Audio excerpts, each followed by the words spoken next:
Bonsoir à toutes et à tous, bienvenue dans cette édition d'information dans l'actualité ce soir. Le Premier ministre rencontre les partenaires sociaux, notamment les représentants du mouvement syndical et la Confédération générale des entreprises de Guinée, rencontre marquée par des échanges francs et remise de documents et une ambiance fraternelle portée par des valeurs de dialogue social. Et puis modernisation, sécurité, développement économique. La marine marchande guinéenne est en pleine mutation. À l'issue des États généraux, le secteur maritime s'apprête à vivre une profonde métamorphose. Enfin, préservation, transmission et valorisation des instruments de musique traditionnelle en voie de disparition. Ce sont les jeunes déshérités de 3 orphelinats qui seront initiés à leur utilisation pendant un mois. Voilà pour le sommaire. Encore une fois, bonsoir à tous. Nous vous l'annoncions depuis hier, vulgarisation du projet de nouvelle constitution. Le Premier ministre Amadou Iba rencontre les partenaires sociaux, notamment les représentants du mouvement syndical et la Confédération générale des entreprises de Guinée. Une rencontre marquée par des échanges francs, des remises de documents et une ambiance fraternelle portée par les valeurs de dialogue social. Retour en image sur cette rencontre avec Ousmane Bangoura. À l'appel du secrétaire général de la Confédération nationale des travailleurs de Guinée, la salle se lève pour entonner l'hymne du mouvement syndical. Une ouverture solennelle et symbolique à cette rencontre entre le Premier ministre, les centrales syndicales et les représentants du patronat, réunis autour des mêmes objectifs: s'approprier le contenu du projet de nouvelle constitution. Ce projet de nouvelle constitution est une révolution pour le monde du travail, consacrant ainsi le droit à la propriété privée, la liberté d'entreprendre, le travail décent, mais également la liberté syndicale. Ce sont quelques exemples qui illustrent parfaitement la prise en compte des préoccupations du monde du travail. Une constitution qui consacre le droit de pétition, une constitution qui consacre la candidature indépendante, qui donne le droit à chaque citoyen de se porter candidat pour participer à la gouvernance locale et à la gouvernance centrale de notre pays. Une constitution qui donne la possibilité aux citoyens, pas d'aller dans les rues pour manifester, mais de façon très responsable, de dire au gouvernement que nous ne sommes pas d'accord pour cette décision et qu'il ait la possibilité de faire annuler la décision. C'est une constitution que la société civile dans son entièreté adhère. Les acteurs sociaux saluent une démarche inclusive et un dialogue direct avec le gouvernement. Pour parvenir à une adhésion massive de tout le peuple de Guinée, nous devons nous armer de courage et de patience avec une forte dose de communication pour permettre à toutes les entités du pays de se retrouver dans la nouvelle loi. Il s'agit d'un travail de pédagogie tenant de nos sensibilités et de nos valeurs sociétales qui ont façonné le vivre ensemble depuis toujours dans notre pays. Les travailleurs et travailleuses, pour leur part, sont disposés à apporter leur contribution citoyenne. L'article 168 relatif aux missions de la Commission nationale pour le développement stipule que cette dernière doit veiller au respect du contenu local. En tant que président de la CGI, je peux vous assurer que cet engagement à lui seul suffit à appeler l'ensemble des acteurs économiques à soutenir sans réserve la nouvelle constitution. Dans son adresse, le chef du gouvernement a salué l'engagement des partenaires sociaux dans la dynamique de transition et les a invités à jouer un rôle de relais dans la vulgarisation du texte.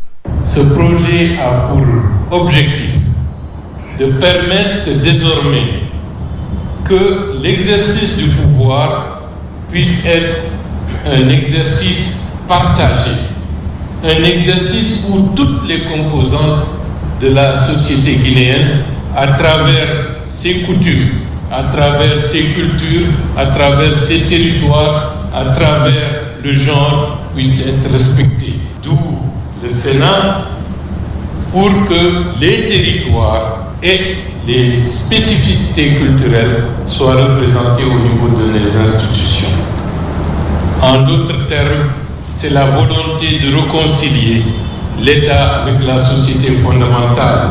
La société fondamentale qui est ici devant nous, on voit des représentants des coordinations, on voit des autorités morales et religieuses, mais dans nos textes, dans notre Constitution, et jusqu'à présent, ceux-ci n'avaient pas un droit constitutionnel. À partir de ce qui va venir, des hommes et des femmes incarnant la représentativité des territoires, des coordinations, des religieux, des autorités morales seront à l'intérieur des institutions de la République. La rencontre s'achève dans un esprit d'engagement et de responsabilité, confirmant le rôle central des forces sociales dans la réussite de cette transition constitutionnelle. Après Farana, la mission de vulgarisation du projet de nouvelle constitution conduite par le ministre de la Défense nationale, l'ambassadeur Bakar Sidiki Kamara pose ses valises à Kissidougou à ligne de mire expliquer en détail les enjeux liés à ce nouveau texte fondamental pour l'avenir de la Guinée. Adchidan Abdulkader Kamara, il est correspondant de la presse militaire. Après une étape fructueuse dans la région de Farana, la mission de vulgarisation du projet de nouvelle constitution dirigée par le ministre de la Défense nationale est arrivée à Kissidougou.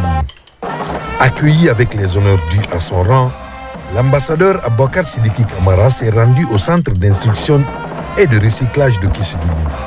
Là, le général de 2e section a transmis les salutations et les encouragements du chef suprême des armées aux forces de l'ordre et recrues présentes.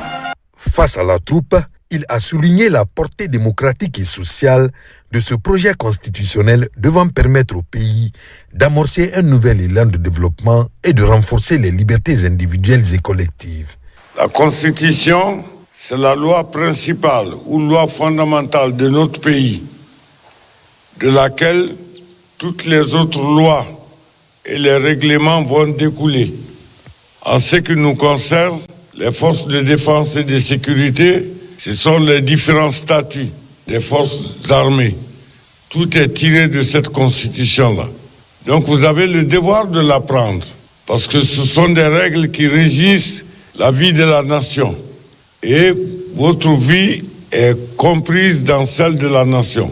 Mais au-delà de notre cas particulier, vous êtes chargé d'assurer la continuité de l'État. C'est dans cette constitution. La nature de notre pays, son régime politique, c'est dans cette constitution. Et puisque les forces de défense et de sécurité sont chargées de protéger ces institutions qui sont prévues dans la constitution, vous devrez les connaître pour pouvoir les défendre. Vous devrez les connaître pour pouvoir les aimer. On ne peut pas défendre ce qu'on n'aime pas, on ne peut pas aimer ce qu'on ne connaît pas.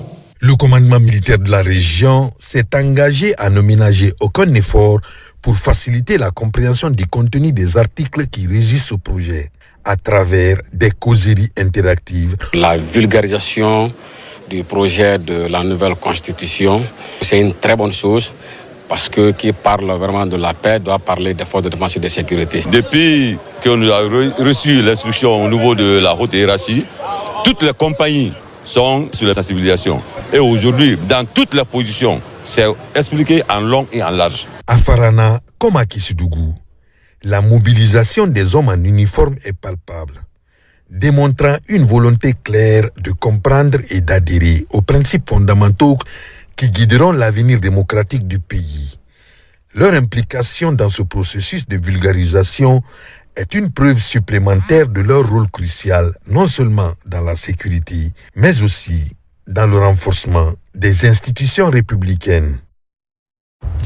Sur le continent au Maroc, s'est tenue une importante réunion autour du projet de nouvelle constitution. L'ambassadeur Namouri Traoré a fait le compte-rendu de sa récente mission à Conakry et invite les compatriotes à s'impliquer activement dans la vulgarisation de ce texte émanant de la volonté populaire. Commentaire, Maké Medunzo. À peine arrivé au Royaume du Maroc, l'ambassadeur extraordinaire et plénipotentiaire convoque une réunion d'urgence. Personnel diplomatique et représentants de la communauté se retrouvent pour discuter des dernières informations recueillies par son Excellence Namouri Traoré. Après avoir fait un compte-rendu détaillé de son séjour de travail à Conakry, le doyen des ambassadeurs guinéens à l'étranger demande un engagement patriotique de la part de chaque compatriote résidant au Maroc. Après la remise de ce projet aux diplomates, nous avons été mandatés par son Excellence Monsieur le ministre des Affaires étrangères pour un retour vers nos compatriotes de l'extérieur. Parce que parmi les priorités des plus hautes autorités de Conakry, les Guinéens vivant à l'étranger constituent un point essentiel. C'est ce qui fait aujourd'hui qu'on est réunis ici pour vous remettre officiellement ce projet de la nouvelle constitution pour une meilleure appropriation, pour une meilleure compréhension. Mettre chaque Guinéen vivant au Maroc au courant du contenu et de l'importance de ce projet de nouvelle constitution, c'est la mission assignée à tous les participants de cette réunion. Votre visite en Guinée a été suivie avec intérêt par tous les membres de la communauté qui s'inquiètent de l'avenir et du développement de notre cher pays. Votre mission en Guinée, qui s'est déroulée au cours du mois de juillet 2025, revêt une importance cruciale pour notre diaspora ici au Maroc. Nous sommes conscients des défis auxquels notre pays est confronté et nous savons que votre engagement et votre dévouement sont essentiels pour bâtir un avenir meilleur pour tous les Guinéens. Son Excellence, Monsieur l'ambassadeur de la République de Guinée, Père le Royaume du Maroc, a initié cette rencontre avec la communauté guinéenne résidente au Maroc, incluant le Conseil des Guinéens de l'étranger et les organes de la société civile, en vue de présenter quelques grandes lignes de ce projet de nouvelle constitution. Plus de 7000 Guinéens vivent au Maroc. L'ambassade de Guinée au Royaume chérifien espère les toucher tous dans le cadre de cette campagne de vulgarisation du projet de nouvelle constitution. À Tougué, c'est une mission du ministère de l'administration du territoire et de la décentralisation qui rencontre les administrateurs locaux. Le projet de nouvelle constitution ont été longuement abordés. Sarabdine Diallo, Abdoulaye Ninguelande Diallo. Le projet de nouvelle constitution est un document fondamental de 199 articles. Actuellement, les membres du gouvernement et d'institutions publiques sillonnent le pays pour sa vulgarisation. À Tougué, par exemple, c'est la Maison des Jeunes qui a servi de cadre aux émissaires du ministère de l'administration du territoire et de la décentralisation pour expliquer les innovations contenues dans le dit document, mais surtout présenter son esprit et sa lettre. Ce message consiste à leur faire quelques petits détails concernant les points saillants qui se trouvent au niveau du document de cette constitution qui concerne tous les Guinéens, une constitution qui nous ressemble et qui nous rassemble. En réponse, cette même population me charge de vous dire qu'elle a compris et par conséquent, elle adhère sans réserve aux idéaux du CNRD et de son président. En présidant le lancement de la campagne de vulgarisation de la loi fondamentale, les autorités préfectorales ont invité les citoyens de Tougué à démultiplier les enseignements tirés de cette rencontre. Le message, c'est de dire à toute la population d'accepter, de comprendre ce qui est paraphé dans cette nouvelle constitution. Ça y va dans l'intérêt général de la Guinée, des Guinéens. Et moi, personnellement, j'accepte tout ce qui est mis dans la nouvelle constitution parce que je sais que c'est très bon pour les Guinéens et dans l'avenir, vraiment, tous les Guinéens seront à l'aise. Je remercie particulièrement tous ceux qui ont consenti les efforts pour cette nouvelle constitution. Le projet de nouvelle constitution marque une étape importante dans le processus de retour à l'ordre constitutionnel en Guinée. L'Union des communautés de Ouassoulou passe à l'offensive. La structure a initié une rencontre d'explication sur le contenu du document et s'est déroulée dans la commune de Matoto. La rencontre a connu une forte mobilisation des différentes couches sociales. Aboubakar Diaby. La vulgarisation du projet de nouvelle constitution prend un tournant historique dans la refondation de la République de Guinée. À tous les niveaux, les initiatives citoyennes se multiplient pour expliquer son contenu aux populations. Ici, dans l'enceinte de la mairie de Matoto, l'Union des communautés de Wassolon prend son bâton de pèlerin pour appuyer son adoption le 21 septembre prochain. Nous, femmes et jeunes de Wassolon, sommes engagés dans le programme de sensibilisation et de vulgarisation du projet de texte de la nouvelle constitution du CNT, dans lequel se trouvent de nombreux éléments, entre autres la diversité culturelle qui renforce l'inclusion sociale, la promotion des langues et de nos traditions, la promotion des femmes. Tout le monde n'est pas lettré en Guinée. Il y a plus d'analphabètes, il y a de notre devoir à nous. Ce n'est pas seulement les manifestations-ci. Nous allons aller sur le terrain, vulgariser cette condition auprès de nos concitoyens qui n'ont pas été à l'école, dans les langues qu'ils comprennent. C'est une rencontre d'échange mutuel qui draine tous les représentants des différents bords socioculturels du pays. Cette mobilisation est l'expression d'une initiative pour expliquer les nouveautés apportées dans ce document essentiel, comme la couverture de santé universelle pour tous les citoyens, ou encore la gratuité de l'enseignement à l'école primaire et à l'université. Le temps que ceux qui sont commis à la tâche donnent les contenus réels aux populations, nous souhaitons notre adhésion. Accepter cette constitution qui nous ressemble et qui nous rassemble. À travers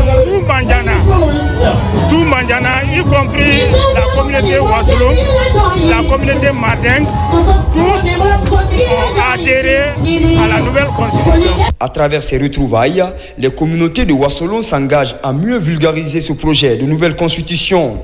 Dans les jours à venir, ces acteurs entendent toucher les communautés de l'arrière-pays pour le même motif. À Frawalia également, les populations soutiennent massivement le projet de nouvelle constitution. Elles disent attendre le jour J pour le confirmer, un avis largement partagé par l'érudit de Sigiri. Alpha Siagaba, Nabi Kamara. À travers la vulgarisation du projet de nouvelle constitution, c'est l'avenir de la Guinée qui se dessine. C'est en cela que la présente campagne mobilise la majorité des citoyens en vue de conférer au référendum prévu le 21 septembre prochain un éclat particulier. En tout cas, ici en Farawalia, c'est l'avis du Khalif général des Tidjans de Guinée, l'érudit de Sigiri et l'âge Karamoko Siaka Kamara. Sasson Salamdine qui est en train de faire la vulgarisation de la nouvelle constitution. La nouvelle constitution nous pousse à aller vers le travail, à aller vers chacun n'a qu'à faire ce qu'il peut faire pour le développement national. Kramosiaka est en train de faire 2 fois ce développement. Non seulement il se lance dans l'agriculture, ensuite dans la vulgarisation de la paix en se pensant sur le Coran et l'islam. L'érudit de Sigiri est reconnu dans la promotion de l'agriculture, base de développement de notre pays. Cette année, il a mis en valeur des centaines d'hectares de domaines de riz, de maïs, un bel exemple qui est largement partagé au sein des populations, tout comme celui qu'il donne sur le projet de nouvelle constitution en cours de vulgarisation dans le pays. Si tout le monde pouvait faire comme Kramosiaka, investir dans l'agriculture, si chacun, ceux qui sont dans les bureaux, ceux qui sont appelés les Karamogo, la nouvelle constitution est venue pour nous sortir dans la pauvreté. La nouvelle constitution est venue pour nous aider à s'épanouir sur tous les plans. En attendant la validation de ce projet de nouvelle constitution, nous pouvons dire que son contenu est hautement apprécié par les Guinéens. Dans le reste de l'actualité, signature d'un accord de prêt entre la Guinée et la France. L'enveloppe s'élève à 20 millions d'euros. Un nouvel accord qui va faciliter l'accès à l'eau potable en zone rurale. L'idée d'accompagner les autorités guinéennes dans l'offre des services sociaux de base aux populations de l'arrière-pays. Mamadi Gassama. C'est une enveloppe de 20 millions d'euros que la France accorde à la Guinée sous forme de prêt. Le montant devra servir à offrir de l'eau potable aux populations rurales. Alors, je tenais à remercier les autorités de la République de Guinée et à travers elles, le ministre, son Excellence M. Souma, d'avoir fait confiance à l'expertise française pour résoudre cette question très importante de l'accès à l'eau en milieu rural. L'expertise de ces entreprises françaises, jointe aux autorités indépendantes qui mettent en œuvre cette politique publique, est le gage d'un succès pour le plus grand bénéfice des communautés. Ce geste permettra également à la Guinée de se doter d'équipements modernes et adaptés dans le cadre des données villageoises. Ce protocole d'accès touchera également le volet sanitaire. C'est un prêt, mais à un taux concessionnel. Et donc, du Trésor français, qui, il vous souviendra qu'est intervenu aussi dans d'autres segments de développement tels que les hôpitaux régionaux qui sont en cours de construction. Là également, c'est le Trésor français qui est intervenu, donc file en termes de financement. Donc, c'est des opportunités que nous continuerons à développer avec l'ensemble des partenaires en général, mais avec l'État français en particulier, et qui est présent dans toutes nos dimensions de développement. En signant cette convention avec la France, les autorités guinéennes comptent bien atteindre un de leurs objectifs qui consiste à offrir les services sociaux de base aux populations. Stabilisation et maîtrise de la masse salariale des agents de l'État. Désormais, le ministère du Travail et de la Fonction publique veut que les contrôleurs financiers s'impliquent dans la mise en œuvre du fichier unique de gestion administrative et de la solde. La Direction générale de la Fonction publique pilote l'exercice dont l'objectif est de maîtriser, stabiliser le paiement des salaires des fonctionnaires et contractuels de l'État. Mamadi Terna Kamisoko. Après plusieurs années de pertes financières dues à une mauvaise maîtrise de la masse salariale des agents de l'État, la Guinée, sous l'impulsion du président de la République, a mis en place un fichier unique de gestion administrative et de la solde fugaz. Cette plateforme intégrée, aujourd'hui pilotée par le ministère du Travail et de la Fonction publique, en collaboration avec plusieurs départements sectoriels, vise à assurer une meilleure stabilité et transparence dans le paiement des salaires. D'où cette rencontre avec les contrôleurs financiers. Le contrôle financier est capital. Nous, ce que nous faisons aujourd'hui, c'est faire en sorte que tous les acteurs clés prennent leur place dans Fugaz. C'est la mise en œuvre de ça qui est enclenchée aujourd'hui. Au lieu qu'ils soient en aval, ils seront en amont. Et les conséquences positives de ça sont qu'on va détecter beaucoup d'irrégularités, beaucoup d'anomalies qui aujourd'hui fait des rentrées d'argent énormes à l'État, parce qu'on fait des économies, effectivement. Donc c'est un changement majeur aujourd'hui. La mise en œuvre du Fugaz a déjà permis de détecter des cas de double paiement de primes dans certains services, ainsi que des rémunérations excessives versées à certains cadres en dehors de tout contrôle. Pour le ministre du Travail et de la Fonction publique, la masse salariale étant un poste de dépense particulièrement sensible, sa maîtrise passe nécessairement par un processus d'assainissement constant et rigoureux. La plateforme mise en place permet de gérer le recrutement, la gestion de la carrière, jusqu'à la mise à la retraite et la gestion des pensions.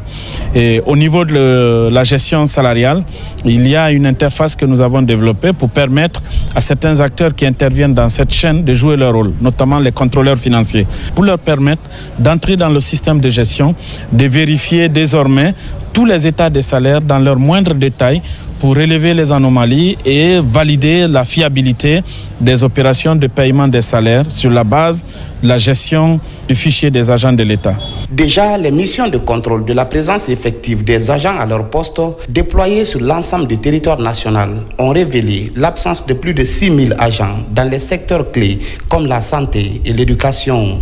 C'est pourquoi l'implication active des contrôleurs financiers dans le dispositif Fugaz est devenue indispensable pour renforcer le contrôle et garantir l'efficacité de la réforme.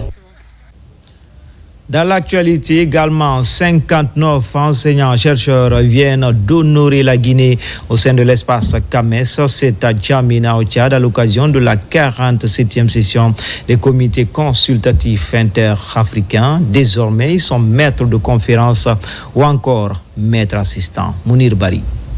La Guinée célèbre une performance historique dans le domaine de l'enseignement supérieur. 59 enseignants-chercheurs viennent de réussir avec brio leur passage devant les comités consultatifs interafricains du CAMES lors de la 47e session tenue à Djamena.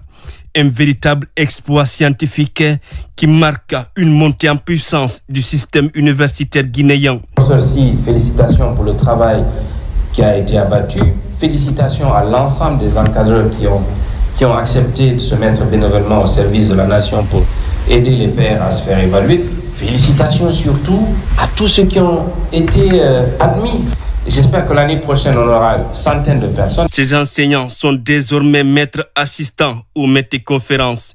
Un record sans précédent rendu possible grâce à un encadrement de qualité, un mentorat rigoureux et des réformes ambitieuses portées par le ministère de l'Enseignement supérieur. L'année dernière, on célébrait 19 personnes. Cette année, on célèbre plus d'une cinquantaine de personnes.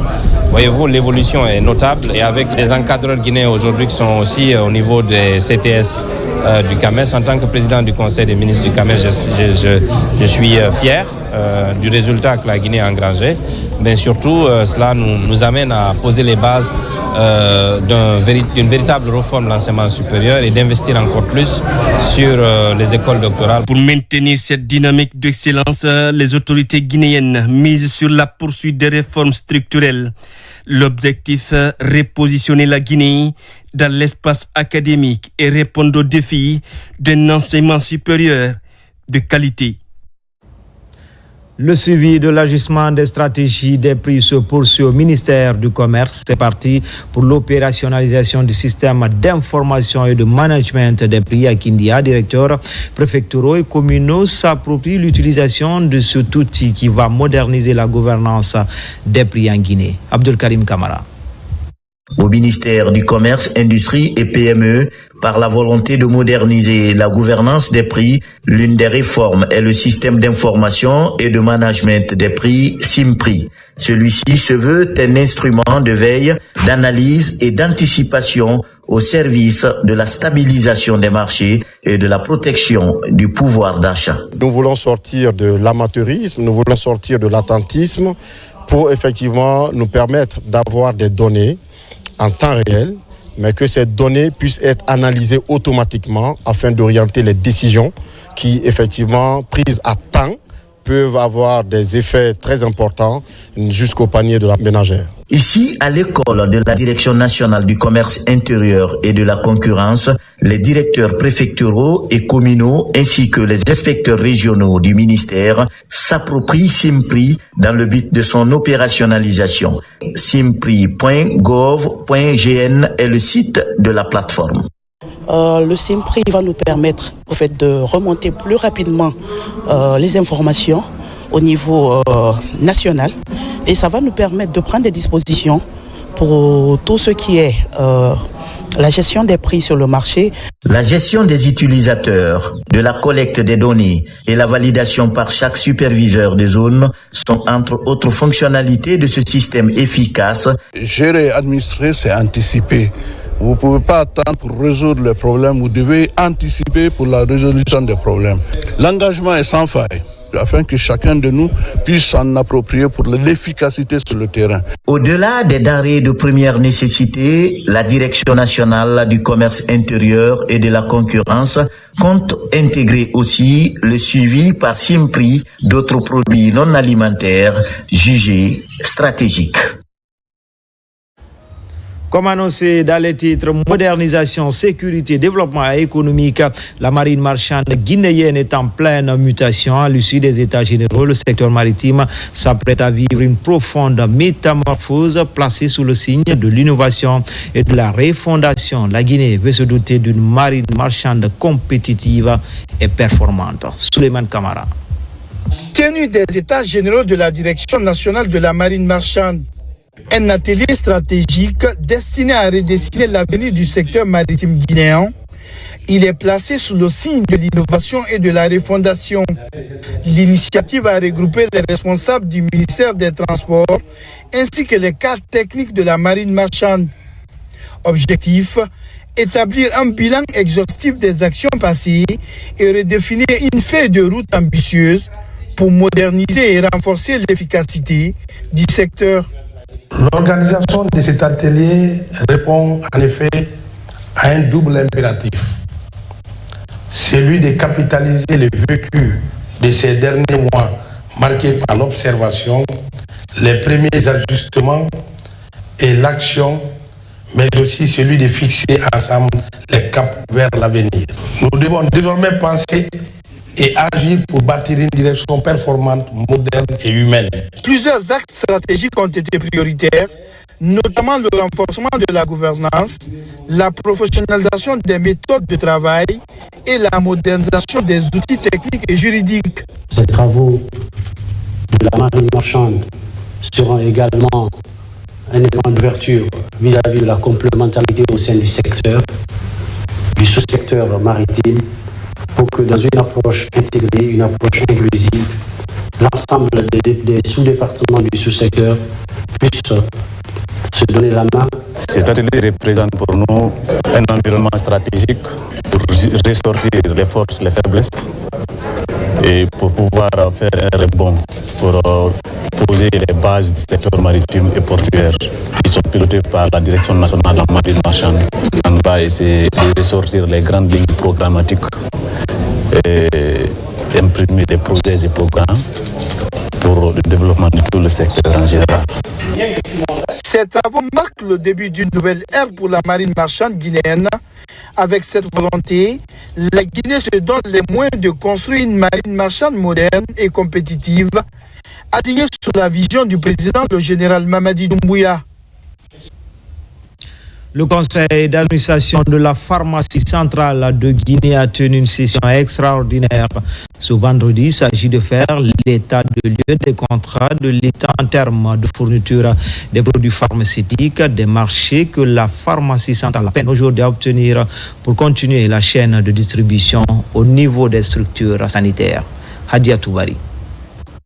La réussite de la politique pharmaceutique repose en grande partie sur la pharmacie centrale de Guinée, qui est l'instrument de mise en œuvre. Selon le constat sur le terrain, la centrale accomplit sa mission d'approvisionnement en médicaments et dispositifs médicaux des établissements hospitaliers à la satisfaction de la population. Cependant, elle souffre depuis quelques mois de la non-obtention des marchés de l'État qui constitue un frein à son fonctionnement. Les membres du conseil d'administration réunis en session extraordinaire dénoncent cette situation. Nous sommes devant une situation sombre. De 90%, il y a une disponibilité de moins, d'égal ou moins de 60%. Si nous ne faisons rien, messieurs les administrateurs, nous nous dirigeons dangereusement tout droit dans le mur. Et c'est pourquoi, en tant que PCA, et avec votre soutien, nous avons initié un dialogue sur la plateforme et unanimement, nous avons tous décidé d'aller soit vers une réunion technique ou vers carrément une session. En 2021, un contrat programme élaboré et signé avec l'État donne l'acquisition de l'exclusivité des marchés de l'État à la pharmacie centrale de Guinée. Ce contrat semble être violé aujourd'hui par l'attribution des marchés de l'État aux fournisseurs privés. Ce, malgré de nombreuses stratégies de plaidoyer et de négociation auprès des autorités sanitaires. C'est pourquoi je demande à tous les administrateurs de délibérer avec conscience, avec patriotisme, en utilisant toute leur intelligence pour trouver en tout cas des pistes de solutions. Nous avons l'élaboration d'une feuille de route claire et concertée en vue de préserver la mission stratégique de la PCGSA et d'anticiper toute crise institutionnelle. Le conseil d'administration en tant qu'organe de gouvernance compte prendre les devants pour rétablir la pharmacie centrale de Guinée dans ses droits, ce qui devrait permettre au ministère de la Santé de maintenir les acquis obtenus dans la lutte contre la vente illicite des faux médicaments, tout en préservant la santé des Guinéens. Le centre hospitalo-universitaire de Donka, toujours dans un élan de qualification de son équipe médicale. Cette fois, il est question de renforcer les compétences des personnels, des responsables et du personnel sur la gestion hospitalière des éléments comme la planification et la recherche de la qualité. Spécifiquement dans la gestion en milieu hospitalier ont été longuement partagés. Les experts canadiens assurent la mise en œuvre de ce programme. Thiernos Mandialo. Au-delà de la modernisation des soins, la concession du CHU Donka a pour mission de renforcer les compétences managériales des équipes de gestion et médicale. Sur toute la ligne, l'hôpital doit fonctionner selon les standards internationaux qui régissent la marche des grands centres hospitalo-universitaires et grâce au partenariat avec l'École de santé publique de l'Université de Montréal au Canada, un programme est en cours pour certifier des responsables en gestion hospitalière.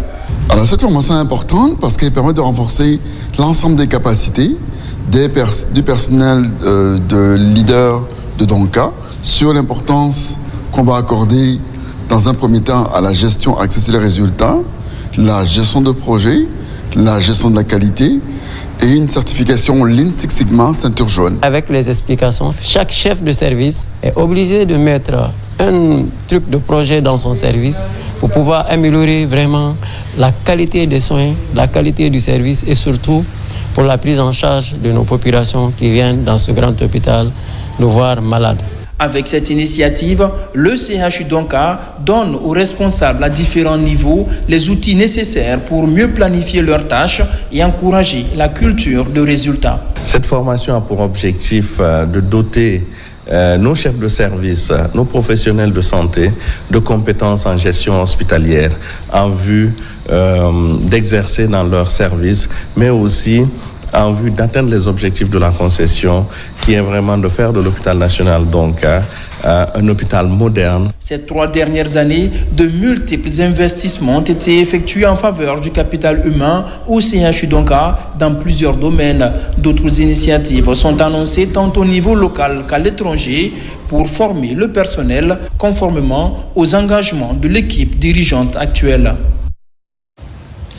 Une nouvelle ambulance pour le centre de santé de Bessia-Port-On. Il s'agit du 3e accompagnement du JAR depuis le début de l'année en faveur des structures sanitaires de la capitale. Ce geste humanitaire est signé Médecins sans frontières Belgique. À travers cette dotation, l'ONG entend contribuer à la réduction du temps d'évacuation des patients en détresse vers les hôpitaux les plus adaptés. Ali Badara Kondé, Yarasila. C'est un événement exceptionnel pour le centre de santé de Bessia-Port-On.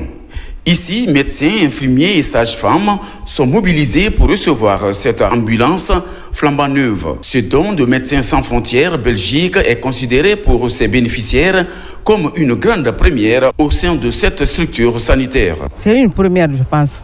Depuis que le centre de santé a été créé, c'est le plan triennal. C'est une première.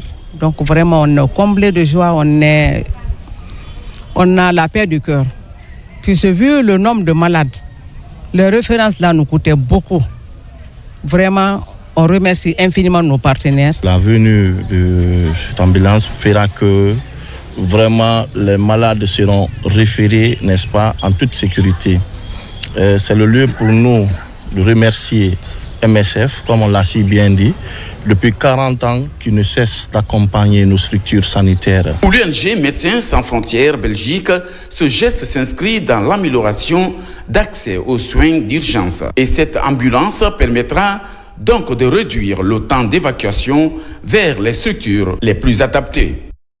La commune de Bessia est une des vraiment les plus grosses communes de la ville de Conakry, avec un volume très très important de patients qui se présentent chaque jour. Parmi ces patients, certains ont besoin d'un référencement extrêmement rapide dans les structures de santé d'ordre secondaire ou tertiaire, dans les hôpitaux. Et on sait que des fois, le temps, c'est vraiment la vie, quoi.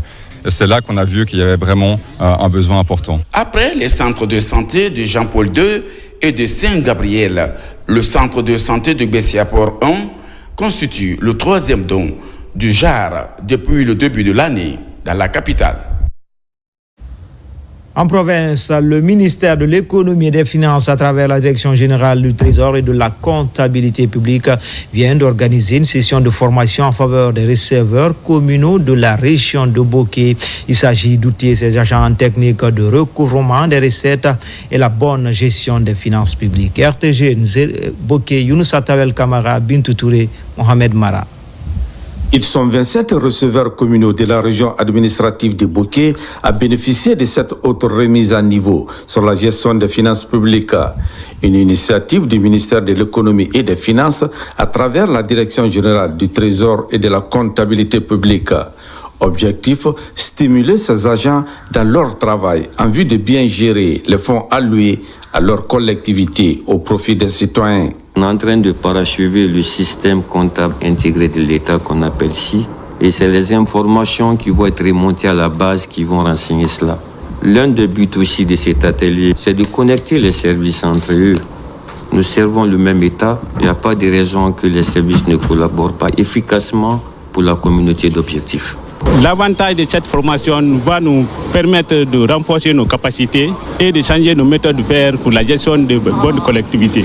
En faisant changer la méthode de travail et faire une pratique sur le modèle de gestion. Durant 2 jours, ces receveurs communaux venus de différentes préfectures de Boké ont renforcé leur aptitude sur la thématique liée à la gestion efficace du denier public.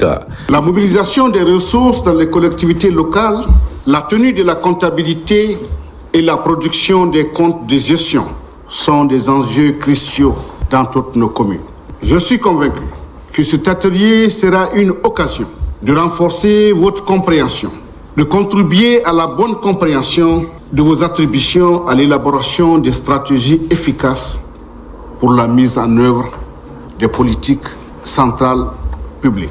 À travers cette formation qui a pour thème se concerter pour une gestion de nos finances publiques, ces agents sont désormais armés en vue de mener à bien leur travail conformément à la feuille de route du gouvernement. Dans la préfecture de Beila, 135 km de Nzérékoré, l'Organisation internationale du travail forme travailleurs et travailleuses sur la migration de main-d'œuvre, une manière de renforcer les dispositifs d'accompagnement des acteurs de l'économie informelle et de promouvoir l'emploi décent, la coopération suisse sur le financement des activités. La Guinée, la Côte d'Ivoire et le Burkina Faso bénéficient de ce programme. Lancé Kamisoko, Mohamed Lamine Diallo, Bureau régional Nzérékoré.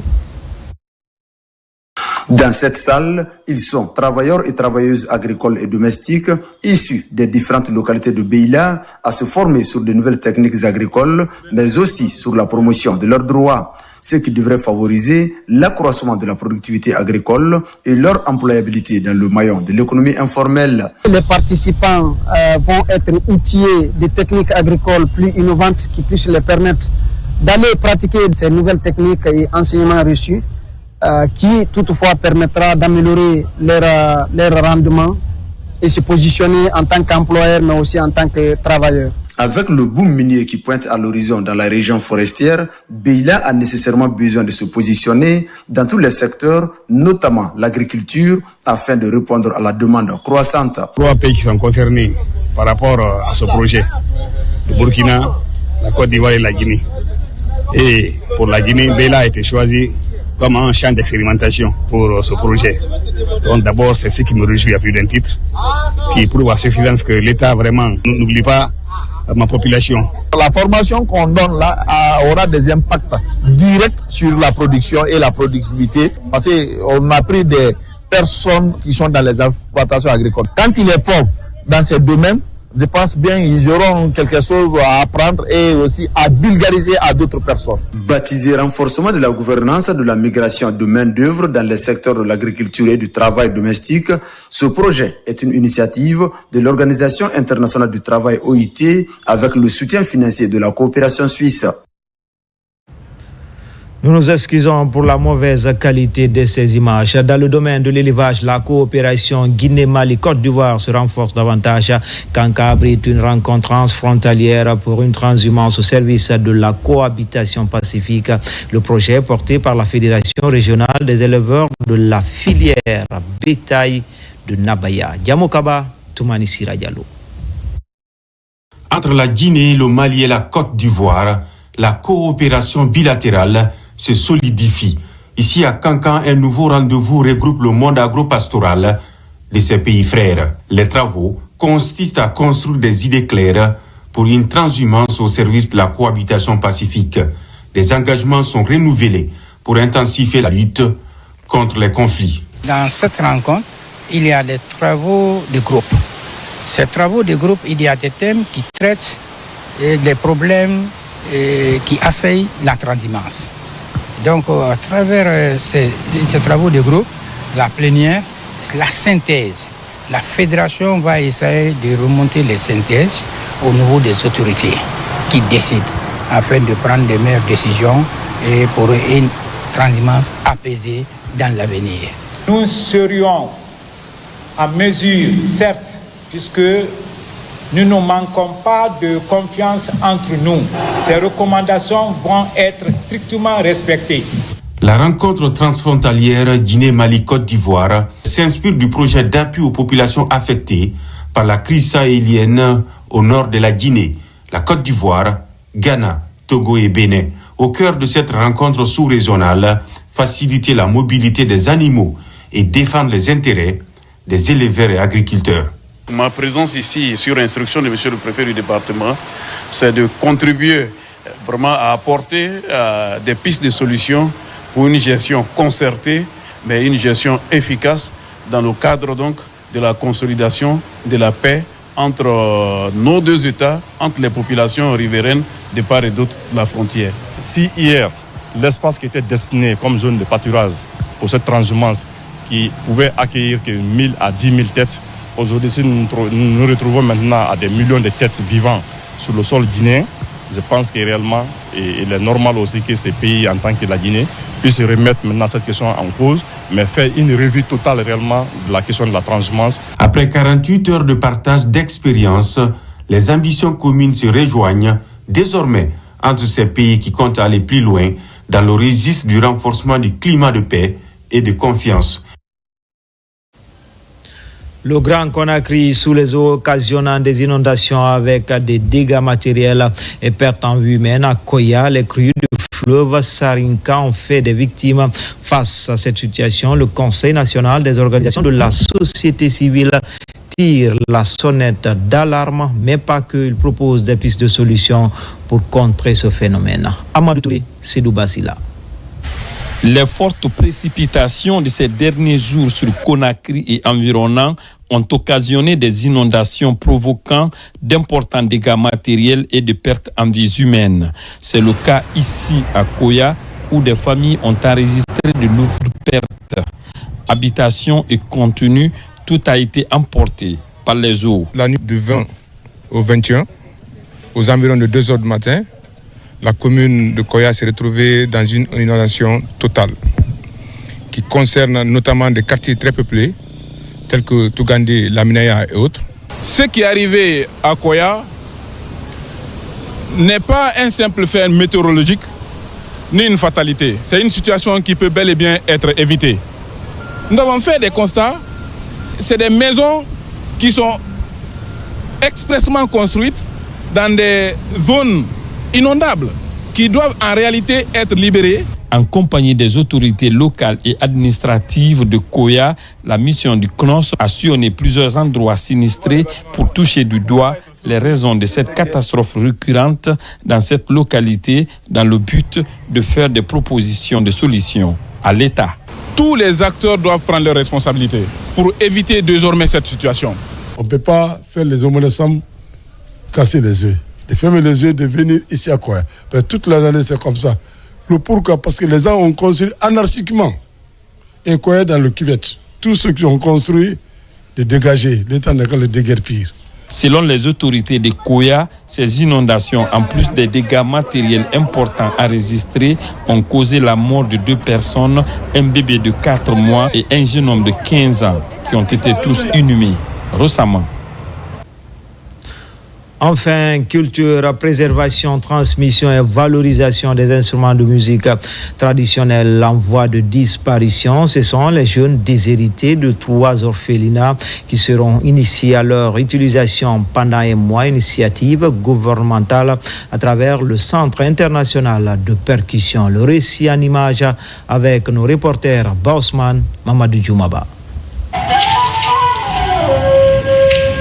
Des instruments de musique traditionnelle qui ont bercé plusieurs générations, mais qui sont aujourd'hui menacés de disparition.